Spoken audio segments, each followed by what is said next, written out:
Bonjour à tous, merci d'être avec nous donc pour ce troisième webinaire, nos webinaires du mardi, donc les midi 13h qui sont maintenant devenus une habitude depuis quelques semaines.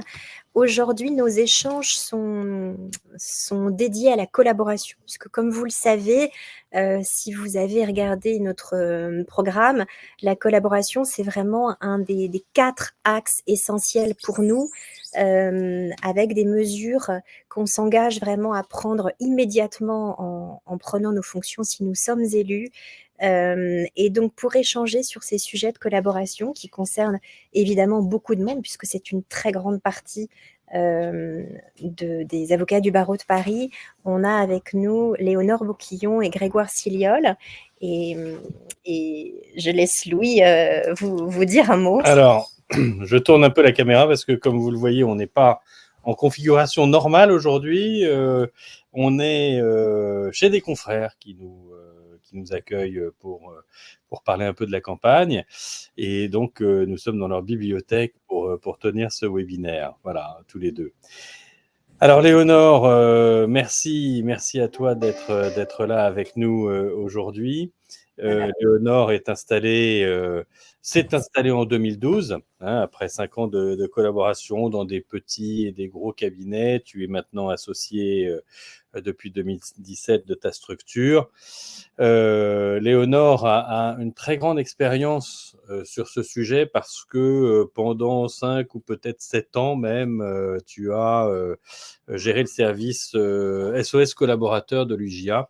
Moi, je m'en souviens bien parce que à la même époque, l'une de mes collaboratrices bien connues qui s'appelait, ou qui s'appelle toujours d'ailleurs, Valence Borgia, mais qui a son propre cabinet, était très proche de toi à l'UJA. Vous étiez toutes les deux à la manœuvre, si j'ose dire. Tu es expert CNB aussi, de la commission collaboration. Depuis un petit bout de temps, c'est la troisième mandature, je crois. Voilà, ça va faire 9 ans du coup, fin de mandature. Et ton activité professionnelle, c'est la gestion des conflits entre confrères. Voilà, tu es vraiment dans cette optique, effectivement, malheureusement, quand ça se passe pas très bien avec entre confrères, entre collaborateurs et cabinets, etc. Donc, tu vas pouvoir nous parler de tout cela. Et puis Grégoire Silol, alors travailliste, grand cabinet de droit du travail, donc une parfaite connaissance aussi du monde du travail, même si le monde salarial n'est pas le monde libéral, mais néanmoins c'est le monde du travail. Collaborateur depuis 8 ans, tu as fait tout type de structure, des petits bureaux de 4 avocats, puis une quinzaine, et aujourd'hui ton cabinet, c'est une bonne centaine d'avocats, je pense, quelque chose comme ça. Exactement. Voilà, donc merci aussi à toi, et puis tu es très actif dans notre campagne, donc ça, j'en profite aussi pour te remercier à cet égard. Voilà, et donc tous les deux invités permanents de l'UJA. Tous les deux invités permanents de l'UJA, qui plus est. Voilà, donc peut-être veux-tu lancer un premier sujet, Karine? Oui, alors effectivement, on avait envisagé dans cette heure que nous avons ensemble pour échanger sur la collaboration, de voir un peu toutes les questions qui se posent quand on est collaborateur, mais aussi quand on est finalement un cabinet et qu'on cherche un collaborateur, avec peut-être une première question qui serait comment trouver finalement une collaboration idéale. Et c'est notamment un des sujets sur lesquels on a réfléchi avec Louis, mais on avait envie d'échanger avec vous sur ce sujet. Qui veut parler en premier? Vas-y Grégoire. En effet, là, on a vraiment une difficulté. Enfin, il y a quelque chose qui change, à mon avis. Il y a vraiment, il est de plus en plus difficile pour les cabinets de trouver des collaborateurs, et j'ai l'impression que le rapport de force s'inverse un petit peu. Il y a un moment, quand il y a 15 ans, c'est les collaborateurs qui devaient vraiment se vendre, et maintenant on est presque passé à la situation inverse, ou c'est plutôt au cabinet de se vendre? C'est vrai qu'il y a un rapport de force qui vraiment a changé. Il y a un changement de paradigme aussi parce que je pense qu'avant, on avait vraiment l'idée de l'avocat qui consacrait tout à sa carrière. Maintenant, clairement, et ça je pense que les plus jeunes générations ont totalement raison, eh bien ils se disent que la carrière est évidemment une partie très importante de leur vie, mais ce n'est pas la seule.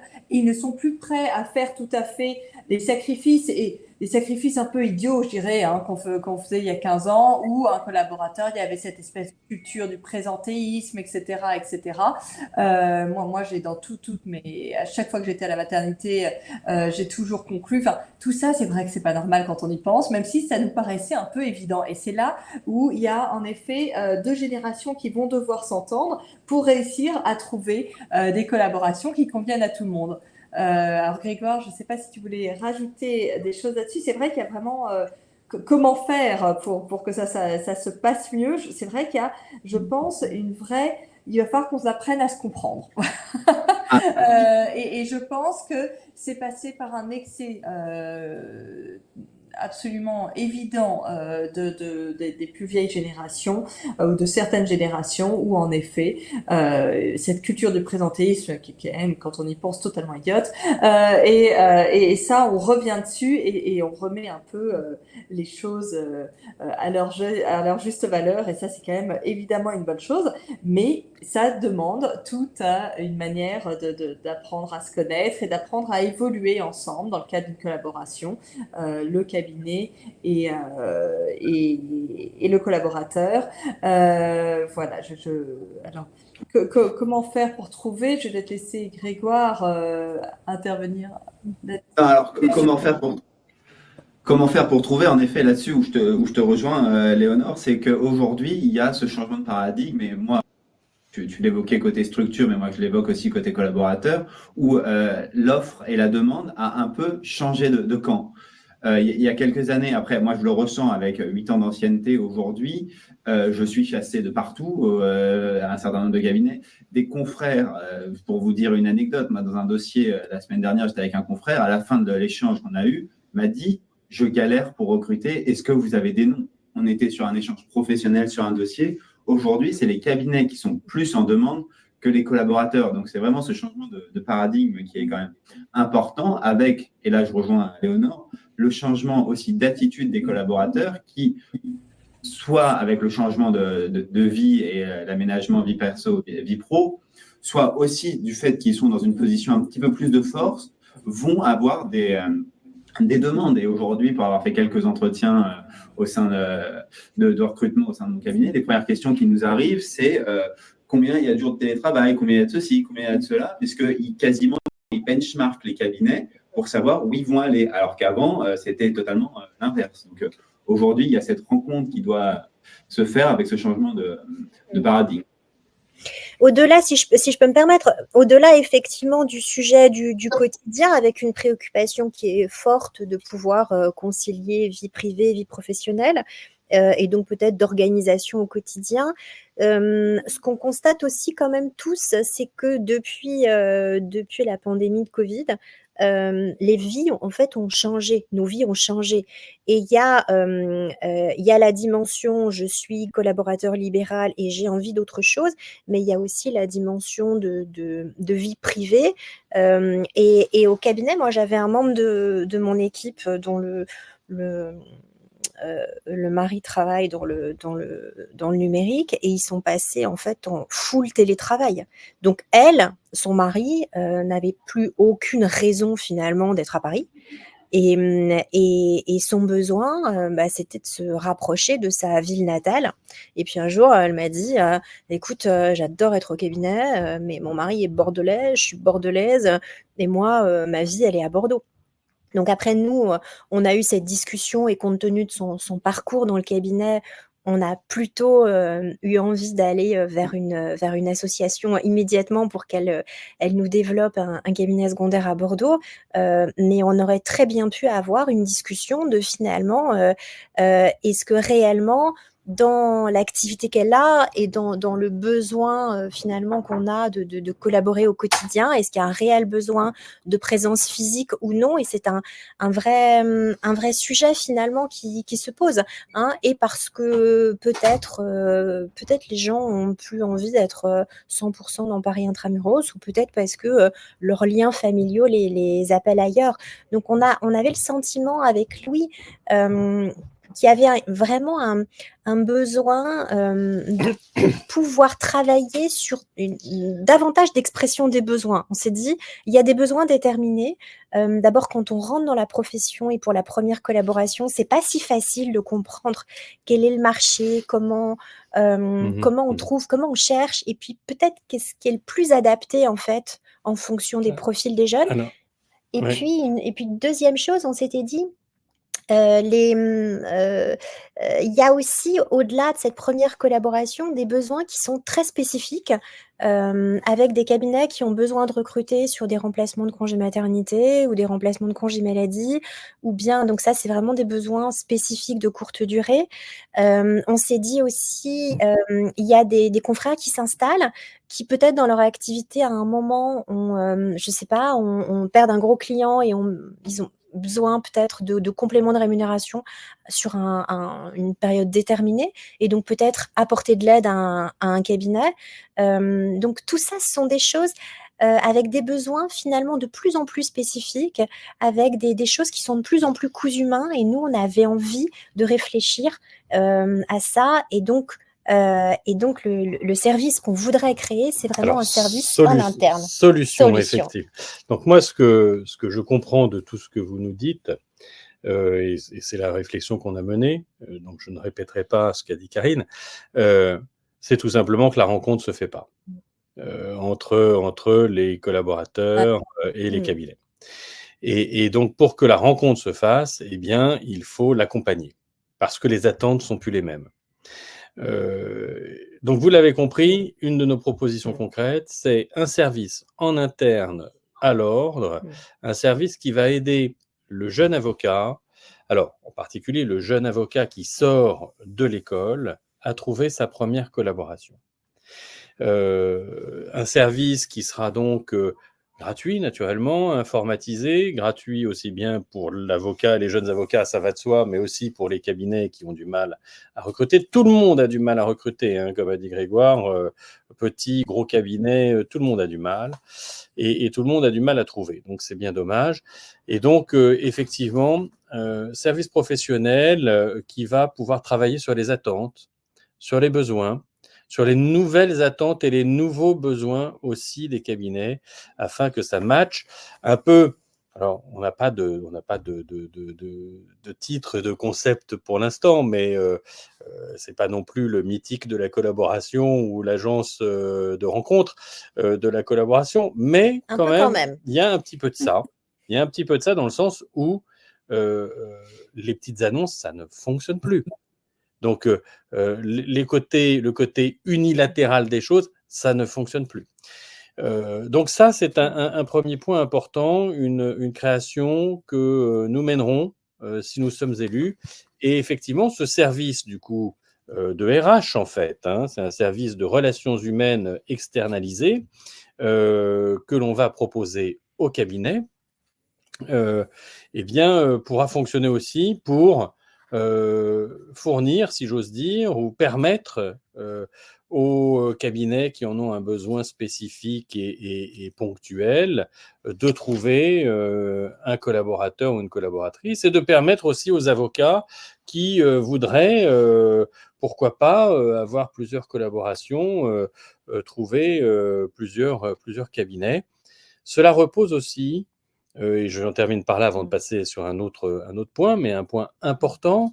Avec Karine, lorsque nous étions au CNB, nous avons voté, moi j'ai porté personnellement ce rapport-là, la fin de l'unicité d'exercice. Alors, on a l'impression que ça n'a rien à voir avec le schmilblick de la collaboration, mais si, ça a tout à voir, en ce sens que nous ne sommes plus obligés, les avocats, d'avoir un seul domicile professionnel. Ça veut dire qu'un avocat peut travailler dans plusieurs cabinets, dans le même barreau, j'entends.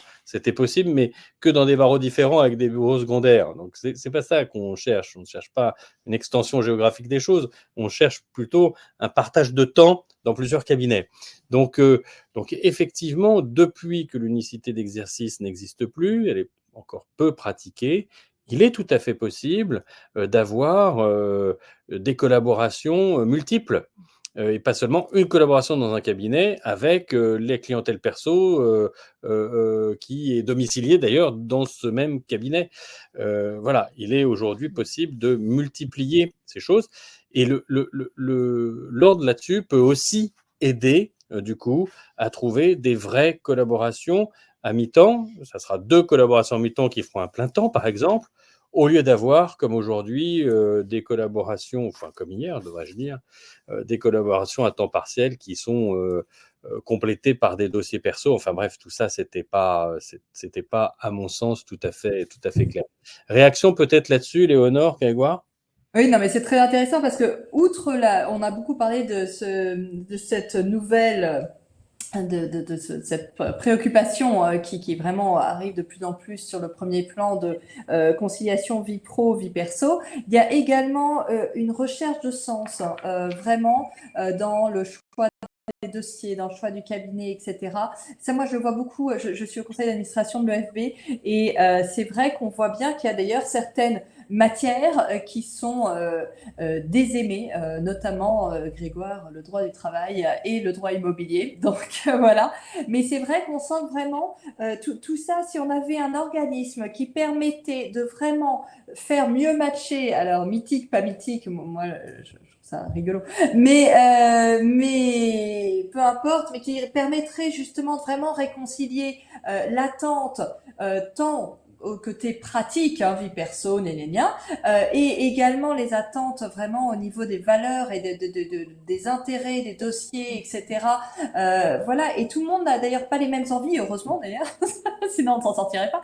Mais ça, c'est vrai que ce serait super d'avoir quelqu'un qui soit un peu qui sache de quoi on parle en fait, parce que c'est vrai que le RH et les avocats, en fait, on connaît pas bien, on n'est pas très bon. Je dirais même dans les gros cabinets, on n'est pas très bon parce qu'on a tout un service RH, mais qui est parti en effet de cette espèce de postulat de le collaborateur en gros est prêt à tout, et ça change et c'est une très bonne chose. Et c'est vrai que il faudrait peut-être développer, et enfin je trouve que c'est très intéressant l'idée de développer quelque chose qui soit pris en charge par l'ordre hors du cabinet et qui permette de réconcilier un peu tout le monde. Voilà.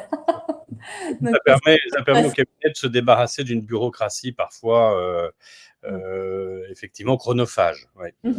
En plus. Grégoire. Oui, non, mais là, je rebondis sur la question de la bureaucratie chronophage. En effet, si ce service pouvait assister les cabinets sur un certain nombre de tâches administratives, ça serait un plus, notamment on évoque aujourd'hui, et je sais que vous l'évoquez dans votre programme, l'ordre met à disposition un modèle de contrat en PDF où les cabinets chargent au cabinet de retaper le contrat avec des fautes, le cas échéant, pour ensuite l'appliquer. Ça, c'est des choses, en effet, je ne sais pas si ce service que vous envisagez va jusqu'au modèle de contrat de collaboration, éventuellement avec des innovations aussi au sein de ce modèle de contrat. Alors, il va effectivement dans cette direction, et c'est vrai que c'est le sujet. Alors, d'avoir à prendre connaissance d'un contrat en PDF et de le retaper, c'est un premier sujet peut-être un peu décalé quand même par rapport à nos besoins aujourd'hui. Mais la difficulté surtout que ça pose, c'est qu'il y a un certain nombre de cabinets qui enregistrent ce contrat PDF quelque part dans leur base de données, et puis 5 ans plus tard, quand ils veulent recruter un nouveau collaborateur, ils reprennent le contrat qu'ils ont utilisé il y a 5 ans, et à charge pour l'ordre ensuite de regarder si c'est dans les clous des textes actuels, et quelquefois ça ne l'est pas. Donc c'est vrai que la possibilité d'avoir accès à des contrats préformatés, vraiment des textes à trous, où les cabinets peuvent être certains que le contrat qu'ils vont utiliser est à jour de nos obligations déontologiques parce que de fait ils le remplissent en ligne, ça effectivement c'est un gain de temps pour les cabinets, c'est un gain de temps aussi pour le fonctionnement de l'ordre, et ça peut donc substantiellement accélérer les choses. Après, ces contrats préformatés dans notre programme vont bien au-delà, même des contrats de collaboration. C'est vraiment tout ce qui est de l'ordre de la démarche courante, avec les contrats de domiciliation, les contrats de partenariat, les contrats de co-traitance, de Oui, sous-traitance. d'ailleurs, il y a une question là qui nous est posée sur le chat. N'hésitez pas à vous servir du chat. Est-ce que les cabinets sont prêts à accueillir d'autres formes de collaboration? Ben oui, effectivement. Il faut libérer là-dessus. C'est un peu ce dont je parlais avec toute cette modernité des règles qu'on a pu faire passer assez récemment comme unité d'exercice.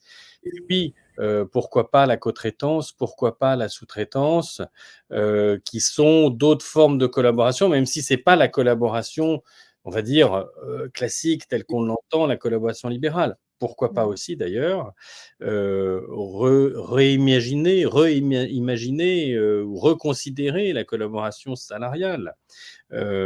Finalement, alors là, je m'adresse au travailliste qui est Grégoire, mais effectivement, bon, on sait que la collaboration salariale, pardon, ça, c'est pas vraiment adapté à notre profession, ne serait-ce que à cause de la législation sur le temps de travail.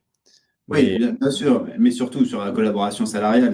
En effet, en tant que travailliste, je la connais bien, et surtout mon premier contrat de collaboration était un contrat de collaboration salarié. Donc, à l'époque où il avait été fait, il y avait une principale distinction, c'était que le collaborateur salarié ne pouvait pas développer sa clientèle personnelle. Il y avait vraiment une démarcation, clientèle perso interdit pour les salariés, possible pour les libéraux. Depuis une petite dizaine d'années, non, 5-6 ans, 5 il y ans, a oui. oui, il y 5-6 a ans. cette possibilité pour le collaborateur salarié de développer avec des questions de temps de travail que Louis, tu évoques. Mais aujourd'hui, cette distinction a sauté et on voit de plus en plus les cabinets qui procèdent à la collaboration salariée sont infimes. Et les cabinets, notamment celui où j'étais salarié, je sais que maintenant fait un droit d'option. Oui, mais c'est un film et moi enfin là je pense que c'est pas encore revenu à la mode, mais ça pourrait avoir un petit regain d'intérêt pour le salariat parce que je pense qu'en effet ça correspond à certains collaborateurs. La collaboration libérale, l'objet c'est le début de sa profession et c'est en fait la préparation. On apprend etc. Concrètement le métier d'avocat qu'on a appris là de manière un peu abstraite. Une fois qu'on est prêt, et ça permet de développer une clientèle personnelle, etc., etc. Et c'est vraiment le tremplin, je dirais, vers l'installation et vers l'association. Sauf que maintenant, et ça c'est vrai que je crois que c'est assez nouveau, je pense qu'il y a 30-40 ans, ça n'arrivait quasiment jamais qu'un collaborateur se dise « moi, je vais rester collaborateur toute sa vie ». Maintenant, il y en a. Et donc, clairement, en réalité, eux, ce qu'ils souhaitent, en fait, c'est un contrat de collaboration salarié avec éventuellement un petit peu de dossier perso. Ça, je suis d'accord, ça a tout changé il y a à peu près 5 ans quand on a permis, en dehors du temps de travail, d'avoir une clientèle personnelle, parce qu'avant on était salarié, on pouvait pas donner un coup de main quoi, voilà, à des copains, etc. On pouvait pas avoir des toutes petites choses qui permettent en plus d'avoir un complément de revenu qui peut toujours être intéressant, mais voilà, et ça je pense qu'il y a vraiment un changement, et moi je me demande si comme on est dans cette période où je pense en effet que les cabinets ont plus de mal à trouver des collaborateurs que les collaborateurs à trouver des cabinets, eh bien peut-être que la collaboration salariée va avoir le vent en poupe.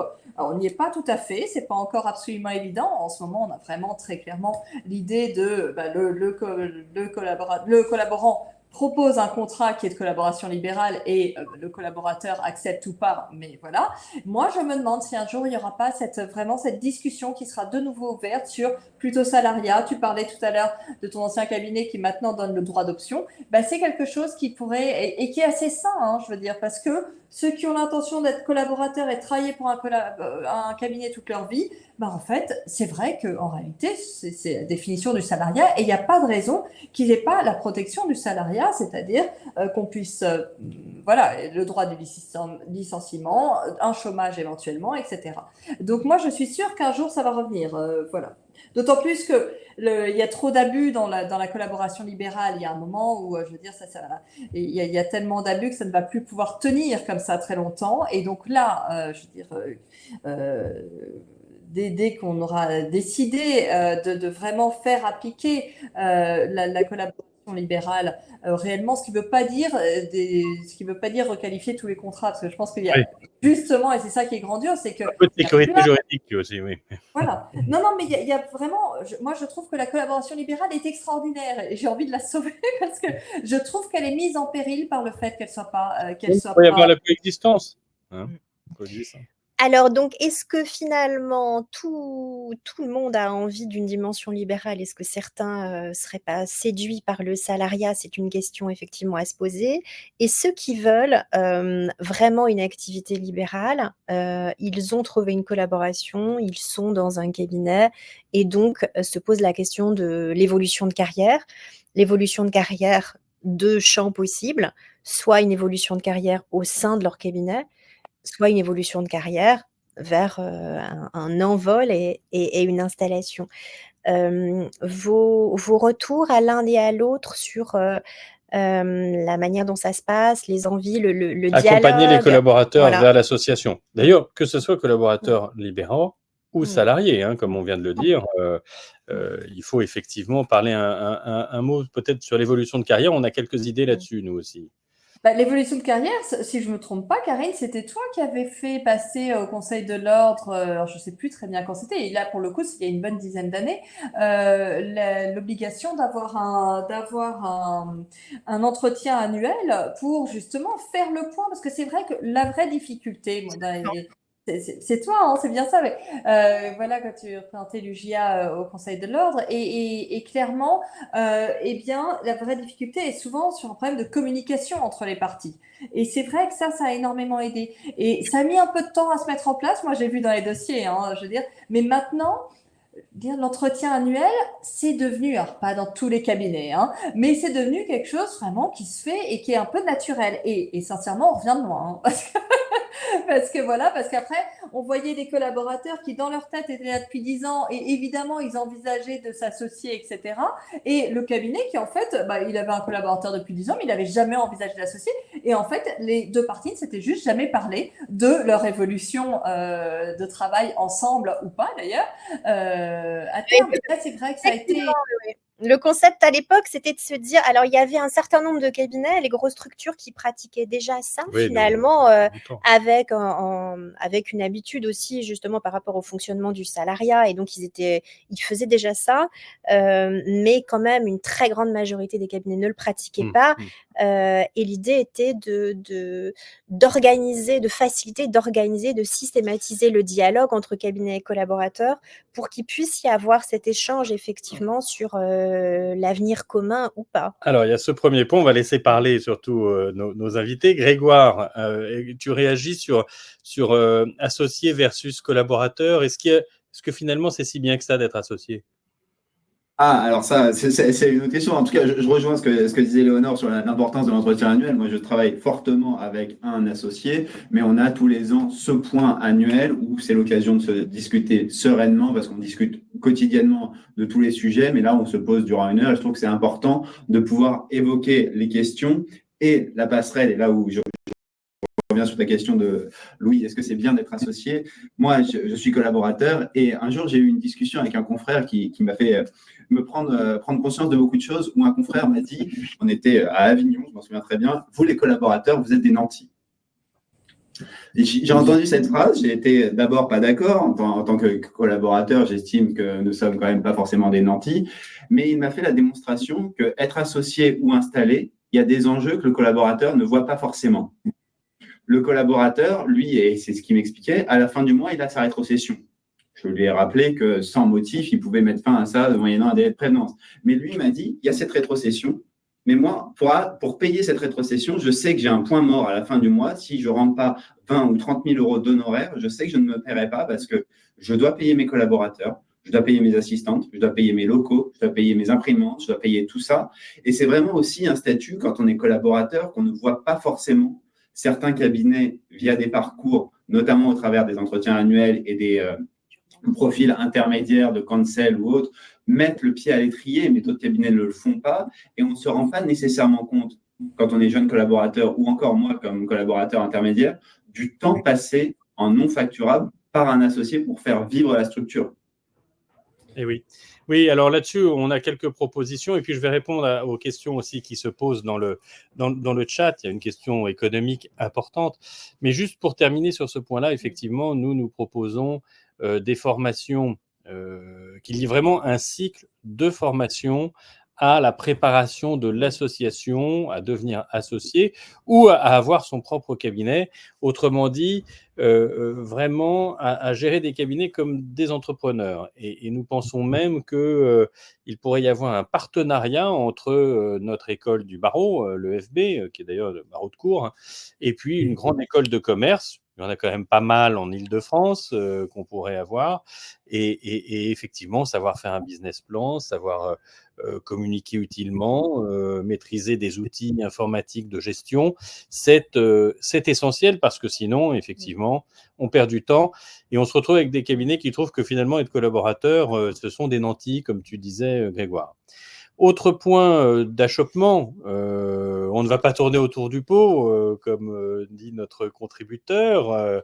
Le coût du salariat peut être vu comme un frein. Alors, à ma connaissance, dans les cabinets qui proposent les options entre salariat et libéral, on est toujours en brut. Autrement dit, le revenu net du collaborateur est moins important en salariat qu'en libéral. Mais en contrepartie, la couverture sociale, l'accès au chômage, etc., est beaucoup plus important en salariat qu'en libéral. Donc, il est sûr que lorsqu'il y a pour les cabinets une éventuelle réflexion à mener, on parle à coût constant, donc en coût brut pour le cabinet, que ce soit un collaborateur libéral ou salarial. Les cotisations sont forcément plus importantes au niveau salarié. Donc voilà. Et du coup, je pense que ça peut permettre une réflexion peut-être plus facile si l'on accepte effectivement d'avoir un revenu net qui est un peu moindre, hein, mais qu'en revanche, il y a d'autres avantages. Et Grégoire, toi qui connais qui a vu ce cabinet qui offre le droit d'option, en effet, j'imagine que, pour moi aussi, hein, à ma connaissance, en fait, on adapte évidemment le salaire et c'est pas, il y a un calcul très savant qui est fait par par des RH et qui en fait arrive au même prix, je dirais, pour le cabinet. Et en effet, ça fait un peu moins pour le collaborateur salarié que s'il avait été libéral, mais avec plus de protection. C'est exactement moi aussi, ce que j'ai compris dans les dossiers que j'ai. J'ai quand même pas mal de dossiers d'avocats salariés, de manière étonnante. Et c'est toujours un petit peu comme ça. C'est toujours réfléchi de cette manière-là, sauf erreur. Oui, non, ils réfléchissent et ils adaptent en effet à la fois avec les régimes sociaux qui sont pas les mêmes pour arriver in fine à un salaire net pour le collaborateur salarié et je vais oser dire salaire net pour le collaborateur libéral aussi qui se verse sur son salaire, sur son compte personnel à la fin du mois. Ils adaptent avec cette grande question qui est au moment des augmentations annuelles où là, d'un seul coup, deux collaborateurs identiques où ils sont même contents vont devoir verser la même augmentation. Il y a des calculs, mais oui, en effet, ils ont ces grilles derrière où le collaborateur salarié va être légèrement moins augmenté en numéraire parce que les charges sont différentes. Donc là-dessus, il y a vraiment cette adaptation. Mais c'est comme le dit Louis, un collaborateur salarié qui serait un petit peu moins payé que la réciproque du libéral a des avantages tellement à côté qui sont quand même à prendre en compte aussi, puisque rien que sur le cabinet que je connaissais, il y avait un intéressement et une participation. Oui, il peut y avoir des intéressements. Bon, c'est pas les mêmes régimes sociaux, c'est pas les mêmes régimes de retraite non plus. Enfin bon, on va pas tout détailler, mais effectivement, en termes d'avantages, c'est pas tout à fait la même chose. Exactement.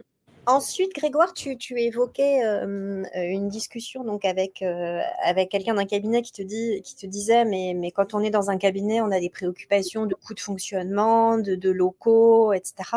Est-ce que finalement les préoccupations de fonctionnement quotidien d'un cabinet sont une source de préoccupation et de qui limite peut-être l'envie de s'installer ou qu'est-ce que Qu'est-ce que vous avez, vous, comme retour par rapport à ça en termes de besoins pour les collaborateurs qui auraient envie de s'installer et qui auraient besoin d'un peu de sérénité peut-être pour leur prise de décision? Bah, ce qui est sûr, c'est que sur le jour où un collaborateur souhaite s'installer, il y a un ticket d'entrée qui est quand même conséquent d'un point de vue financier, puisque soit il a préparé au fur et à mesure avec ses dossiers personnels et une activité et des moyens à côté, mais sinon, ne serait-ce que d'un point de vue logistique, le jour J, il faut qu'il s'achète un ordinateur, une imprimante, qu'il trouve le cas échéant des locaux et qu'il ait à verser son loyer, éventuellement même des loyers de caution, etc., des moyens logistiques, parce qu'il aura été peut-être habitué à travers des cabinets qu'il a connus à utiliser des logiciels de gestion qui sont peut-être coûteux, mais qui font in fine gagner du temps. Donc, il faudrait qu'il souscrive à un logiciel de gestion, il faudrait qu'il souscrive en fonction de son activité à des locaux qui lui permettent de faire cette activité, même si c'est quelque chose de résiduel. Et ce qu'il va trouver, imaginons, c'est que Karine, tu pratiques beaucoup la médiation et des modes alternatifs. À un moment donné, s'il veut faire ça, il va avoir besoin de 2 salles de réunion, voire 3, pour pouvoir avoir. Et ce qu'il va trouver dans sa première activité, ce cabinet qui va lui proposer ces 3 salles de réunion à disposition. Oui. Alors, pour ces questions-là, nous avons aussi dans notre programme, pardon, mais c'est l'exercice qu'il veut, on a aussi des solutions, donc ça tombe bien, notamment une qui est celle de véritablement pouvoir créer, offrir. Alors, il y a déjà des choses qui sont présentes, bien sûr, mais vraiment avoir la possibilité de mettre à disposition des salles de réception, des salles de travail pour les avocats qui sont de plus en plus, effectivement, on est de plus en plus en télétravail, donc nos cabinets n'ont pas forcément les mêmes surfaces qu'avant. Et au niveau ordinal, il nous semble qu'on pourrait mutualiser justement un centre de conférence vraiment réel, à partir d'ailleurs d'espaces que nous avons déjà et qu'on pourrait doter et équiper pour que ça puisse recevoir effectivement des clients de façon confidentielle et de façon professionnelle, ce qui aiderait notamment aux avocats qui n'ont pas les structures ou les bureaux, du moins pas tout de suite, eh bien de mettre le pied à l'étrier et de pouvoir avancer.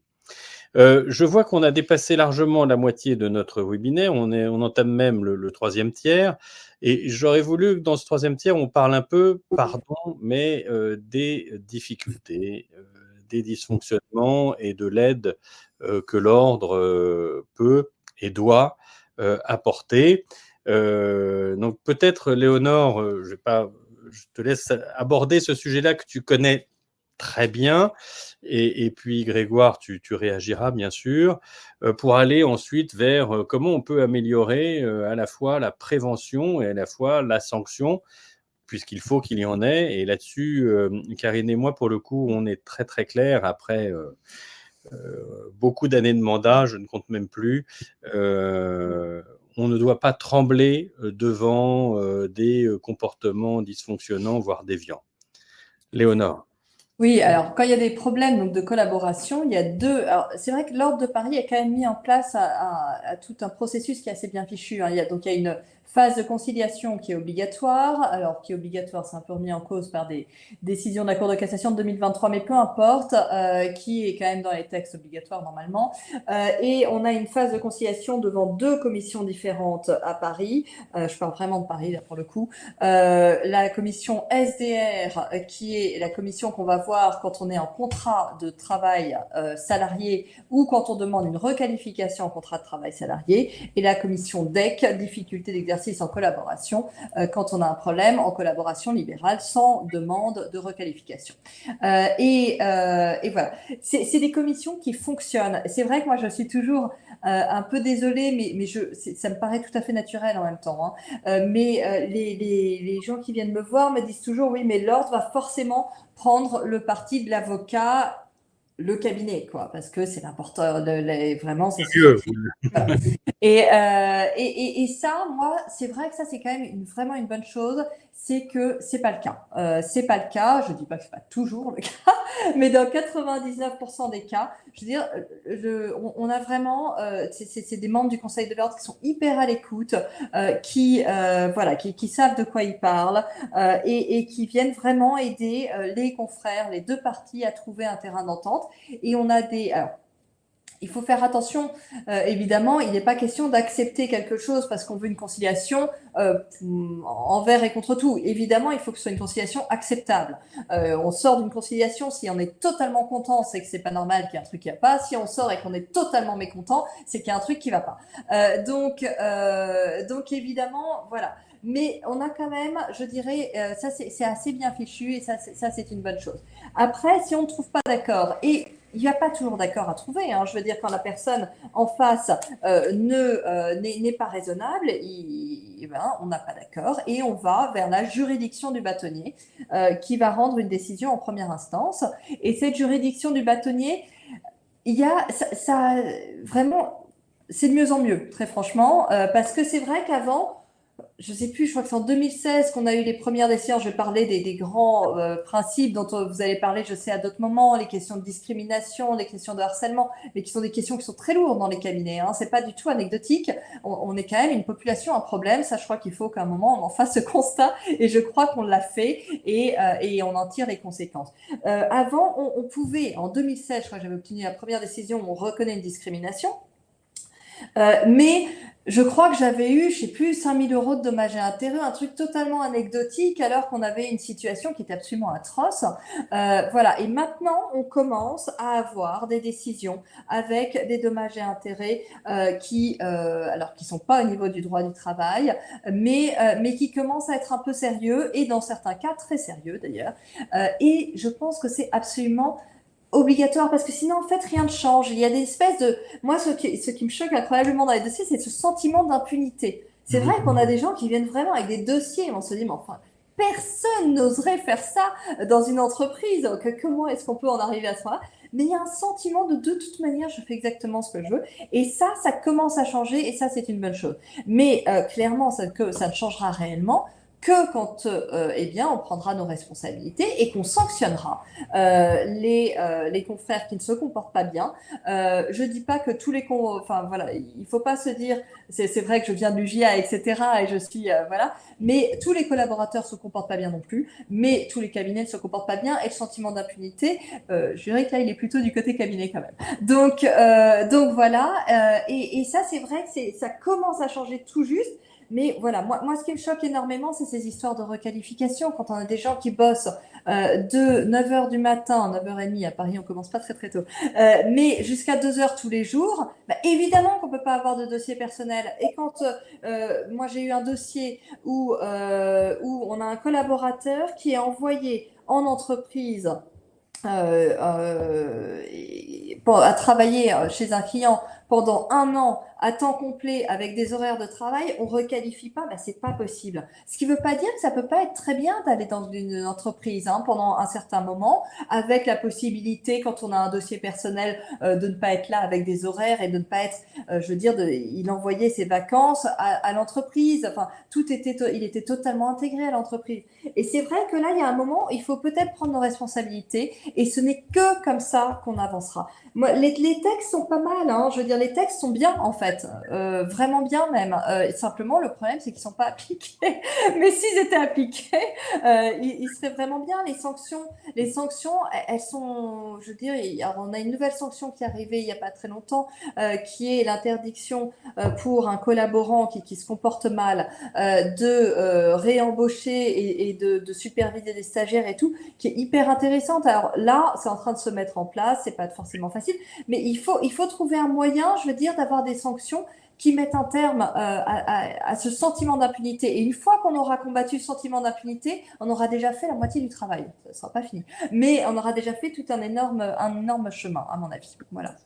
Et sur le côté prévention ou justement harcèlement, discrimination, Grégoire, peut-être peux-tu apporter un éclairage? Aujourd'hui, moi, je trouve que d'un côté prévention, l'ordre a fait des choses déjà. Il faut mettre en avant et faire une pub aussi de ce que fait l'ordre. Il y a la Comadis qui est pas si ancienne que ça de mémoire. Je crois que c'est sous le bâtonnat de Marie-Aimée Perron. Ça a été Je veux dire commission, harcèlement et discrimination. Hein. pardon, tout à fait, voilà. Donc, existe au sein de l'ordre. Il faut que, je pense, il y a, et ça, on l'évoquera peut-être à la fin, il faut rapprocher les collaborateurs et les avocats en général des services de l'ordre et qu'ils en aient une connaissance. Il y a un certain nombre d'éléments. Quand il y a une situation de discrimination ou de harcèlement, le collaborateur n'est pas seul normalement. Il existe des associations pour aider, etc. Mais déjà, l'ordre aujourd'hui fait des choses avec la commission discrimination harcèlement. Il y a des référents déontologiques, il y a des référents à différents. Référent collaboration. Oui. Voilà, il y a référent collaboration. Donc vraiment, il faut faire cette pub, malheureusement, pour dire que si, il faut faire du préventif et vraiment faire en sorte qu'il y ait des formations pour que ces situations n'arrivent pas. Si malheureusement ces situations sont constatées, il faut que le collaborateur puisse être aiguillé vers des gens qui puissent l'aider, que l'ordre puisse éventuellement être en informé aussi sur un certain nombre de signalements. Il y a des cabinets où on n'a pas connaissance de faits de discrimination et de harcèlement, mais il y a un turnover, par exemple. Je ne sais pas si vous avez évoqué ça. Et quand il y a un turnover au sein des cabinets, l'ordre nécessairement doit le sait, puisque les contrats sont transmis à l'ordre. Donc, est-ce qu'il y a une veille là-dessus? Ça fait partie des éléments qui devraient être mis en place. Et oui, et sur la sanction, il faut appliquer les sanctions aujourd'hui qui existent de manière efficace. Oui, sur cette dimension-là, effectivement, notre réflexion est la suivante. On se dit, un passage ordinal ne doit pas juste être quelque chose de traité comme de manière administrative. Une difficulté financière, ça ne doit pas simplement entraîner un courrier de relance. Ça doit être l'alerte d'un dysfonctionnement peut-être et d'un besoin d'aide d'un cabinet. Un turnover de collaborateurs dans un cabinet, là aussi, c'est peut-être significatif d'une difficulté, d'un besoin, alors soit d'un besoin, enfin soit un dysfonctionnement dans le vivre ensemble au sein du cabinet, soit d'une difficulté au sein du cabinet, peut-être entre les associés, à une difficulté pour une raison particulière.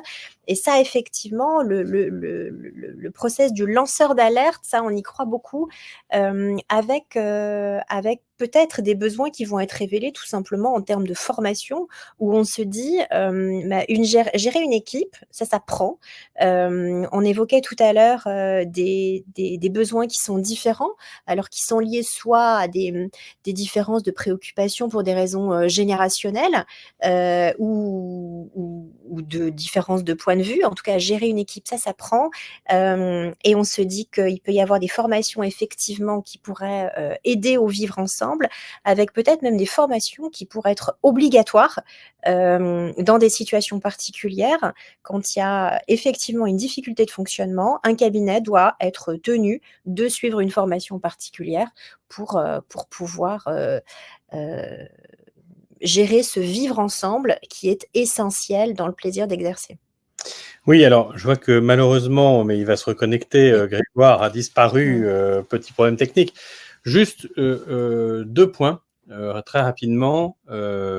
Salut Grégoire, rebonjour. 2 points.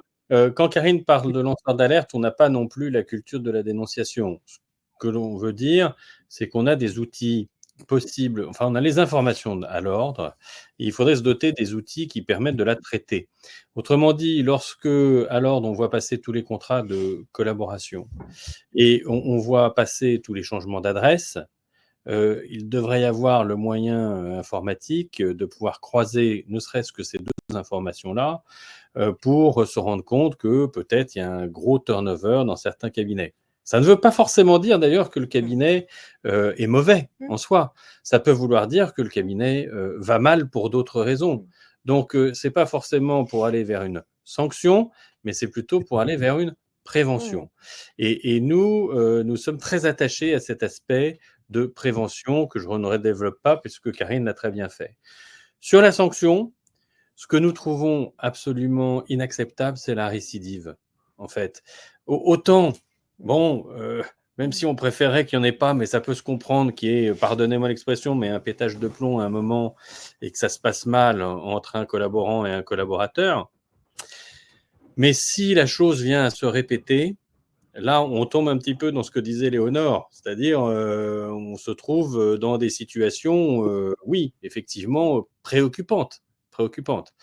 Et là, pour le coup, on a à la fois cette nouvelle sanction de l'interdiction ou des limitations, puisque c'est une interdiction temporaire hein, de recrutement de la part d'un collaborant qui serait récidiviste et soumise à une obligation, comme disait Karine, de formation, hein, pour être clair, on ne va pas empêcher quelqu'un de travailler et d'avoir des collaborateurs. Finalement, ça peut bien se passer. Il suffit peut-être de modifier. On n'est pas toujours dans des grosses situations de harcèlement et de discrimination. Hein, on est voilà.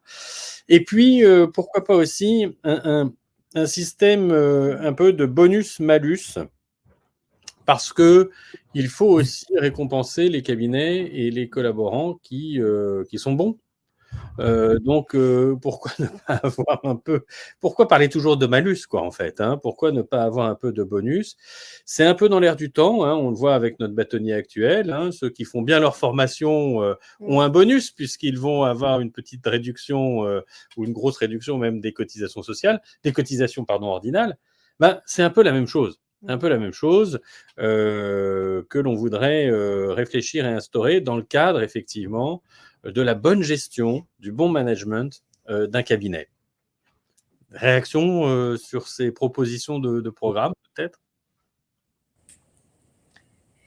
J'en ai une petite là-dessus sur la mise en place de la sanction effective, en effet, sur l'interdiction de recruter pour un collaborant ayant des difficultés. C'est quelque chose qui, en pratique, je ne sais pas si elle a été déjà mise en place, mais qui peut avoir un certain nombre de difficultés. Il faudra peut-être mieux encadrer le texte dans la mesure où, moi, je vois très bien dans mon cabinet où je suis, comment vous pourrez savoir, comment l'ordre peut savoir à quel associé je réfère et à supposer que cet associé ait des difficultés.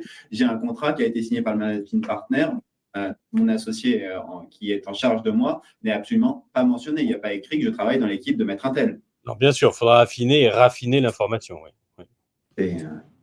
Et alors, la question du bonus-malus, moi, je trouve c'est très, très intéressant. Et évidemment, le bonus devra s'appliquer aussi aux bons collaborateurs. Mais ce sera évidemment réfléchi dans les deux sens.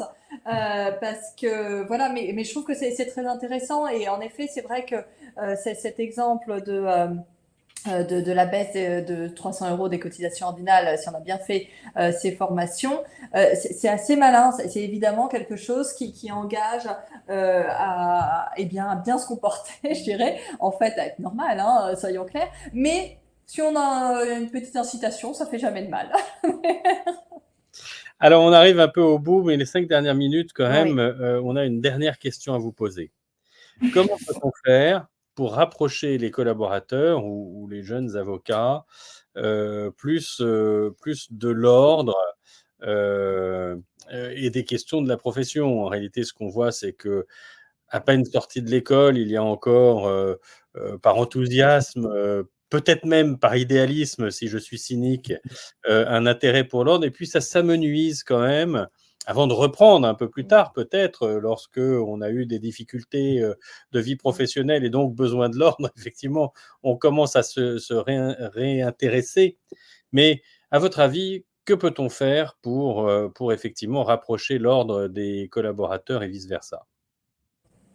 À mon sens, c'est évidemment, et c'est ce dont on parle en fait un petit peu depuis le début, mais tu as raison, il faut vraiment c'est de restaurer la confiance. Et c'est vrai que c'est ce que je disais, hein, moi les collaborateurs qui viennent me voir me disent toujours, bah, évidemment, on va donner raison au cabinet. Les cabinets qui viennent me voir sont pas du tout en train de se dire, on va évidemment me donner raison entre nous.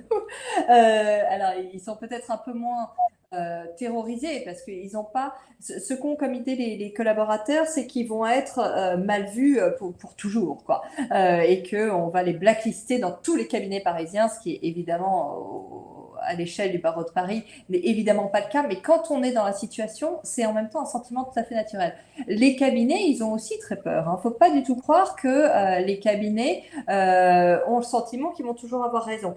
Mais je dirais qu'à mon avis, le jour où tout le monde pourra se rapprocher de l'ordre, c'est le jour où tout le monde aura à peu près confiance. On n'a jamais totalement confiance dans la justice, etc., qui est rendue, mais à peu près confiance et où on ne se dit pas qu'on part avec un a priori pour nous, contre nous, etc. Et je pense que c'est ça, c'est vraiment, en effet, pouvoir avoir des interlocuteurs facilement et se dire que en cas de problème, on sera soutenu. Voilà. Grégoire.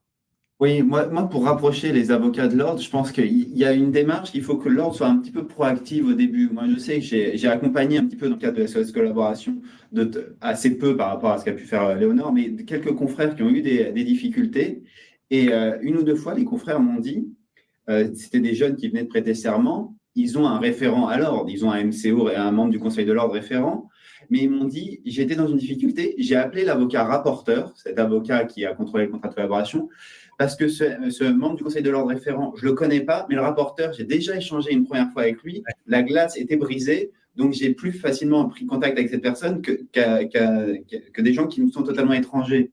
Donc il faudrait, dans l'idéal, on ne va pas se mentir, que les collaborateurs passent la porte de l'ordre et aillent voir. Moi, je sais, je ne suis pas d'une famille d'avocats, j'ai découvert, je suis allé dans les associations, j'ai découvert le système, mais il faudrait peut-être ouvrir de plus la porte de l'ordre. Et je sais que vous avez des propositions que vous allez nous décliner, mais en effet, il y avait des choses. Il y a très longtemps, c'était sous le bâtonnier Sicard, il proposait des échanges Twitter une fois par mois. Au moins, on pouvait s'adresser directement au bâtonnier sur les réseaux sociaux. Est-ce que c'est une bonne chose de parler sur les réseaux sociaux? Ça, c'est un autre débat et on le voit de plus en plus. Mais aujourd'hui, je pense qu'il faut que l'ordre, malheureusement, soit un petit peu plus proactif vis-à-vis des jeunes, parce qu'aujourd'hui, quand on reçoit un courrier de l'ordre, la moitié du temps, c'est une cotise et on n'est pas content d'ouvrir l'enveloppe. Il faut quand même redonner envie de s'intégrer. Bientôt, on va avoir le bonus. Et d'ailleurs, Léonore, j'ai bien compris que ça te plaisait bien, donc on ne te sollicite pas pour travailler sur la question. Alors, le mot de la fin, Karine. Pour revenir à ce sujet de l'échange, Louis et moi, nous croyons effectivement beaucoup à la proximité. Et dans notre programme, il y a l'idée selon laquelle les jeunes qui sortent de l'école auraient pendant une journée, vraiment tout de suite au début de leur activité, une rencontre avec l'équipe ordinale, avec les élus du Conseil de l'ordre et évidemment bâtonniers, vice-bâtonniers, pour avoir immédiatement un lien direct. Et puis, la proximité et l'échange, c'est aussi ce que l'ordre va continuer à faire au quotidien.